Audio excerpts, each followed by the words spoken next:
The late Jalal Talabani, who faced an inglorious end, known among the Kurds as Jash 66, the greatest traitor and mercenary to the Kurdish people, lived an evil life of betraying his own people for blood money in exchange for power and wealth provided by the enemies of Kurdistan. What remains of his legacy is the thousands of ordinary Kurds' blood on his hands and an propagandistic empire that still promotes his evil practices and undermines the Kurdish cause and its people. The decades of blood spilt by his group has yet to be mentioned to the public, let alone washed off. They pretend to support ordinary Kurds by masquerading themselves as democratic politicians, and the ones who continually undermine the welfare of ordinary Kurds are the ones whom Talabani is in bed with. A traitor will remain a traitor, so should we be surprised that even long after Talabani's death, his son, Qubad Talabani, would soon follow in his footsteps? Like father, like son. Qubad Talabani has done far worse than what his father has done, though less obvious and more secretly. In fact, he discreetly uses bribery, intimidation, and even assassinations on those who dare call him out on his practices. It is corruption at the highest level.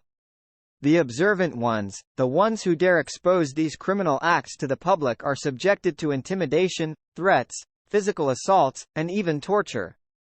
It is a well-known fact among the Iraqi Kurds that many innocent Kurds were murdered by the henchmen of this notorious group. Even abroad, these criminals have corrupted many Kurdish organizations in order to promote their agenda while at the same time compromising the integrity of serving the international Kurdish communities. One obvious example is the bought and paid for propaganda outlet called Kurdish House, located in Toronto, Ontario, Canada. A center which has been receiving hundreds of thousands of dollars from Jalal Talabani's son, Qubad. My friends and I visited this Kurdish house in Toronto a number of times. On one occasion, we were 4 people, all of us Kurdish, who visited the disgraced center and began talking to a young person working at there. At one point during the conversation, he explained that Talabani's son, Qubad, gave Kurdish House $25,000 as a gift and has been receiving similar funding throughout the years.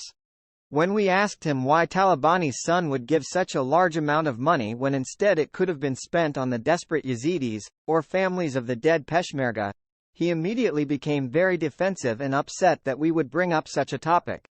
Why would the Kurdish House need hundreds of thousands of dollars, i.e. blood money, from Talabani's son in order to operate? Nothing we said was incorrect or disrespectful.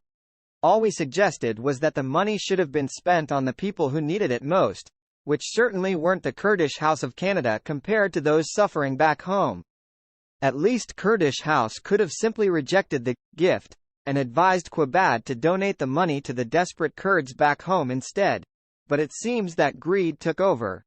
We have heard of similar gift donations by this corrupt criminal, Qubad Talabani, to other Kurdish House branches in the UK in return for them to act as propaganda pimps in order to promote Talabani's agenda.